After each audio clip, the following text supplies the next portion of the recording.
Hey guys, it's Lucid. Welcome back. We are going to jump back into our game with middle-aged Atlantis. It's turn 6, and I'm hoping to get through 3 turns this episode.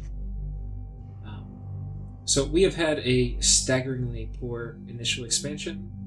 We get a message from Yis. The beautiful swans of Yis drop messages to all the world. I don't see anything here particularly useful. You're welcome to read it. And look at that, we got a Skull Mentor. So that is Luck 3 coming to our rescue. That will make up a bit for some of our crappy initial expansion, because that gives us 14 research, and that's basically, effectively, it's even better than getting one of our free cap mages, so that's like a free 300 gold, which is really nice. It will help speed up our research, which will allow our pretender to start doing useful things instead of just following our army around. If you recall, last turn we didn't expand. We were at a whopping 3 provinces on turn 6, which is pretty horrible. We have recruited Shark Tribe because they're in some ways better than a lot of our other troops.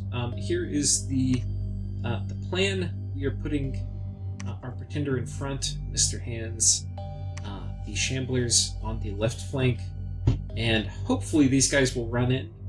And then these guys are on attack. I think they're on attack rear. Yeah, these guys are on attack rear, so hopefully these guys kind of sprint to the back, kill the commanders, and then we smush them all without many losses. At least that's the idea.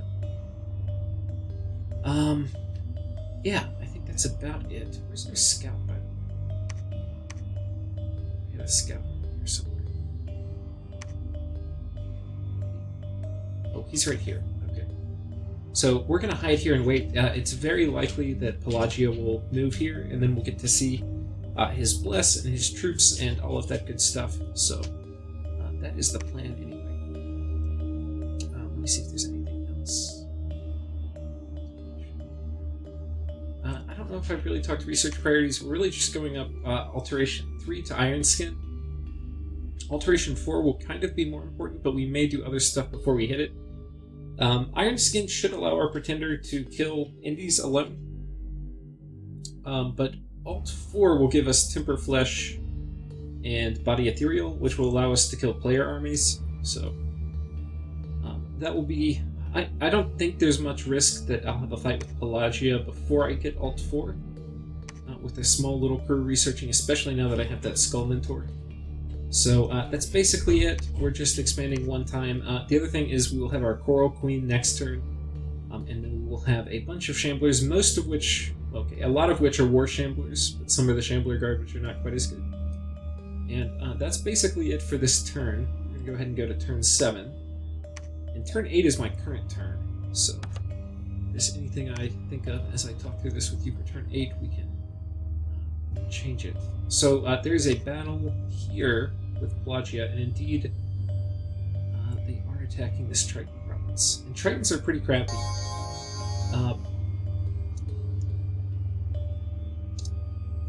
Sorry, I realized I didn't have my headset properly plugged in, but yeah, so Pelagia has these pretty awesome... They're basically white centaurs of the ocean. They have recuperation, like centaurs do. They have a lance. Instead of a hoof attack, they have a magic horn attack, which is really good. And they have a bronze spear. They don't have terribly high damage, so if you get high enough protection, you can kind of ignore them. They're sacred too, so they can take a bless. In this case, they went poison resistance. This is really good if you're expanding underwater, because a lot of troops have poison stuff. So that's smart. And then you have defense, because they're cavalry, and defense is really good on them. They also have pretty high base defense. I think these guys are like 20-something for defense. Reinvigoration 1, which is always nice. Magic resistance 3. Strength 2, so they hit a little bit harder. Dark vision 50%. Again, good underwater. And then magic leadership 10. So he has a rainbow pretender, and it's probably an imprisoned rainbow pretender, which... actually is pretty good for me. If I can get my Dominion pushed into his lands, my squid can probably kill all his dudes. because there's nothing here that is really going to hurt us. I mean, the lance charge will kind of hurt, but honestly, when I get like 20 protection, I think we're going to be just gravy. Especially if I put any decent items on them, we'll be in pretty good shape. They do have, I think what did they have for their MR? Yeah, MR3, and that's kind of important. That's going to be really important against Pelagia. I mean, not Pelagia, against Relay, who has Mind Blasters.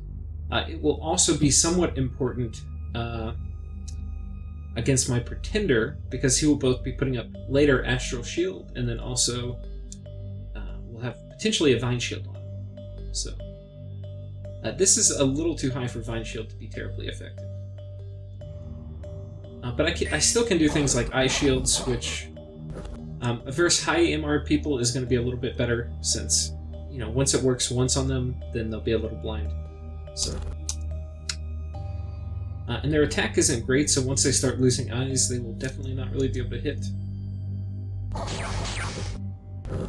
Okay, so this is actually hilarious, and it's one of the problems when you expand with Cavalry, is they're not terribly killy, so they killed a bunch of stuff. The Tritons ran to the back and killed their commander. It's one of the reasons it's usually safer if you have Sacred Cavalry to put them, really just Sacred anything if you're doing small expansion parties, but if you do have strong Holy One commanders to put them on, and you can put them on Guard Commander, often they will hold up better, because it's very difficult to prevent Indies from getting to your commander. Let's take a look real quick and see if Pelagia has... I'm not actually sure if they do. Let's see if they have any Holy Ones. No, this guy's Sacred, but not Holy. This is who they had, and he's Holy One. But, you know, he's actually probably strong enough to wade into combat with these guys. So he probably would have been safer on a Guard Commander, and the Knights just follow him in. He is weaker than... I mean, he has better protection, maybe. Yeah, a little better protection, but lower defense. I don't know how that would work. You'd have to test it. I imagine that it would be safer to have these guys on Guard Commander. So here's Mr. Hands going to work. I think I scripted him to Earthmite. Yeah. And Earthmite's going to make his tentacles a lot better. 22 is a lot better than 18. So he's going to run in. Unfortunately, there's a big swarm of dudes here. These guys were supposed to run to the back and hit a commander, but instead they ran into the biggest pile of the troops, which is not what I wanted to have happen. I probably could have put them a little farther back, and then they would have... Hopefully these troops would have run in towards the middle. You can see they're still doing a pretty good job, but these guys are really designed to kill, not to take damage, so... Here, it's not looking good for the Shark Tribe people. Our Pretender comes in, murders some stuff. So, that's that. It's unfortunate because we lost almost all of our Shark Tribe, which is like 150 gold down the drain. Kind of shitty. But, you know, at least we captured the province, and we didn't have a huge fail like these guys did. So, the nice thing about them losing this expansion is that they were going to be able to come here and challenge me, and I might bump them. Now, that could have been good, because I think I would have won the bump, and killed their Sacreds, not just whatever happened up here. But anyway, now I at least take it for free. I've also been in contact with Relay now, in Discord, and he's right here or here, I think right here. And we're in basic agreement that Pelagia is a stronger nation than us underwater, and our survival will basically depend on either of us not being eaten. So we basically have a defensive alliance. It's not like written that way, but I think we both understand that to be the case, that if Pelagia eats one of us, then the other one will be in trouble. In terms of what I would like, I think ideally, if I get this area cordoned off, and my whole portion of the lake, as well as some land, like I probably want this and this and this, and then the island, which I already have. If I get that, and then ideally these indies, which are super valuable to me, then I will be in good shape. The Amazons are also really nice. We don't have nature, and that's one of the things we need. And we have astral. So first of all, having access to a lot of astral ones is going to be really good for our nation, both here and here. But also just having access to nature, and then Jade Amazons is, of course, wonderful for us. Anyway, if we get all of that, and I can get my Dominion pushing out this way into the lake, which will be a strong focus, I think, then if I can lure Pelagia into one battle where I teleport my Pretender on top of his army, and I kill most of his army, then I can roll up into him with my inferior troops, and hopefully take it. And while I'm open to Relay helping, I'm kind of preferring to kill him alone. But the thing is, I'm going to be really cautious of him at the beginning. This isn't a war I want to rush into, unless something really bad happens to him. So that is my thought process. Relay is horribly cancerous. I really hate fighting them, but fortunately, I think we will have a lot of the tools we need to deal with them. My good mages are probably going to kill them, like the assassins, which is a lot of what Relay relies on in the early and mid game, or in the mid game. He doesn't have good sacred, so there's no easy way for him to get. Well, no, that's not going to matter underwater. I was going to say protection against cold. It doesn't matter. So we'll see. It would be kind of a slugfest with him, but I think I have the tools. But I think my main goal is going to be... Okay, sorry about that. My dog was barking. Yeah, so that's my plan to, I think, eventually take them over. The problem... I'm not hard committed to that. I think my research objectives are going to be lower for fighting in the water than going on land. I think to go on land, I'm going to need to have evocation researched. But to win in the water, I really just need to use my Pretender. So anyway, that's basically it. So that's turn 7. I don't think I have any outgoing messages. One thing that also happened this turn in terms of Diplo is Shu Yama, who is, I think, right here, messaged me, and he says hello. He's also was asking in the game channel about random events and why they're uncommon or something. He got an extremely unlucky random event. I think it actually started here, and if you have Nightmares and Amazons, they can actually spread. This is one of the few nations that are like indies that acts somewhat like a nation, and that through the event system they can spread. And Shu Yama had conquered this province, and then he moved here, but as he moved his army out, apparently an enormous horde of Nightmares and Amazons conquered it. Nightmares are really hard to kill. They have fear. So, and apparently there's a ton in this province too, and it can spread, so they can spread down here, which would kind of suck. I don't know if it will override the indie type for that province, but it might. Like what kind you can recruit, which I especially don't want them getting rid of these. They do have Onyx sorceresses here, so I don't know if this is a Crystal Amazon or a Onyx Amazon province, but either way, we'll find out. So anyway, I think that's it for this turn. Let me go ahead and pull up the next turn, which is my current turn, which is turn 8.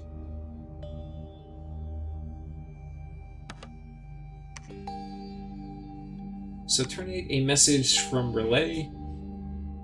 I'll let you read it. It's just kind of funny, talking about he's pretending he's the CEO of Relay. Coming down here, we have a battle with Pelagia where you can see they come in and they clean up the rest of the Tritons. And then coming down here, we have 2 battles. Oh, I didn't show you my other expansion. So here's one. I talked about it getting ready the turn before, but basically it's a shambling line with our Coral Queen in the back. We're going to Sermon of Courage them, and then they're going to run in.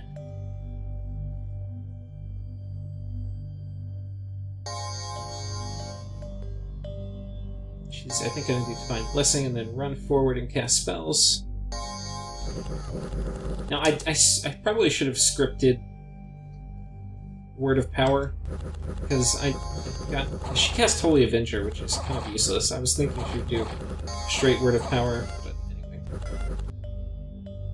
I think we took, what, 1 loss here?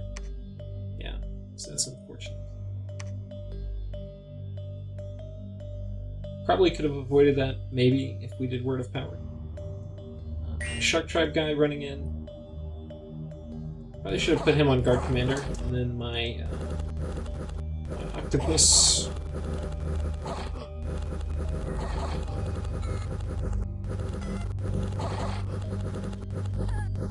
And you can actually kind of see the lingering poison effect when he attacks. Anyway, the nice thing about using Shamblers is they don't get instantly owned if they get poisoned by my own guy. Like you can see they're probably going to survive this. Yeah. So that's nice. We did lose 2 guys here, but that's okay. One was the Shark Tribe. We only lost 1. Oh, and then this guy was just a shield bearer. It was kind of shitty. So, not bad. And now we have a border with Pelagia.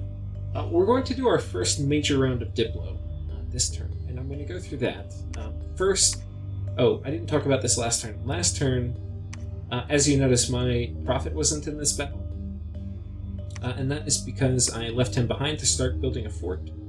And at the same time, I recruited one of these guys, and he has now taken over the fort building, and I'm going to bring my Prophet back in here so that he can pick up these troops afterwards, but he will also participate in this battle. But basically, I've positioned my Pretender a little farther forward. I think he was not taking as much of the blow as I wanted him to. My troops a little farther back, and he's going to do Earthmight and attack closest. Now, I do have Alt 2 researched, so I could do Stone Skin, but it's only going to give me 15 protection. And I don't think it's worth it. It's going to give me, I don't think it's worth it.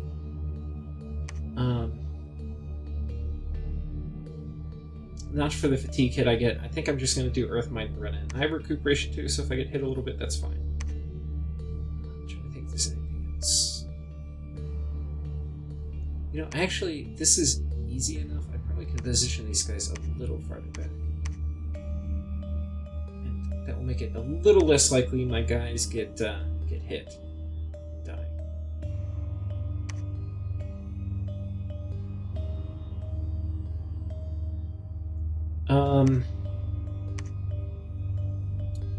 Now, down here, we're going to do Diplomacy in a second, but so when we expanded south, we ran into an issue. One is there's Shark Tribe here, which, of course, are like some of the most annoying indies to fight, especially if you don't have really strong Sacreds or something like that.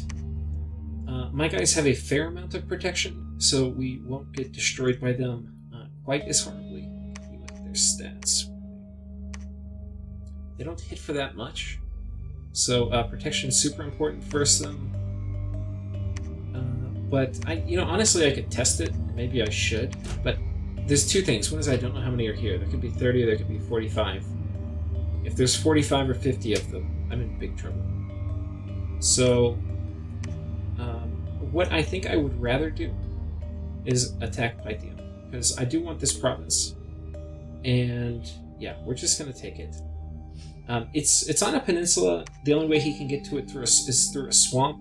And once I take this province, I'll be able to see anything incoming to attack it, so I can potentially PD dump. Once I have an Amulet of the Fish for my Pretender, we will be able to go, potentially attack them. So we have a lot of options here. It's going to be very hard for Pythium to hold from me. I'm basically just going to take it. The other thing is I'm going to announce to Pangea, who spawned down here. I forget who's up here. Maybe it's Man or something. That this peninsula is mine. It's going to be very important for me, because if I'm going to go, if I want to go to this province, it's going to take 1, 2, 3 moves to get there, or I can go 1, 2. So it's going to save basically an entire turn getting over here. Now, if I go this way, I would have to go 1, 2, 3. Or I can go 1, 2, 3, or 1, 2, 3. So if I'm going up through this particular province, it's not actually going to save time. But coming this way, it will definitely save a lot of time. And it will give me a presence on land, so if I want to, I can get my little land mages that are kind of nice. And I definitely don't want somebody else putting forts up here and disrupting my dominion, so that's kind of the major reason actually to have it. Because Dominion's pretty important, especially for me, and I don't want people building forts. Yeah, they're not super high income. One thing I haven't done that I probably should do is go look and see what scales are in provinces by default. It's kind of hard since my Dominion's already spread a lot.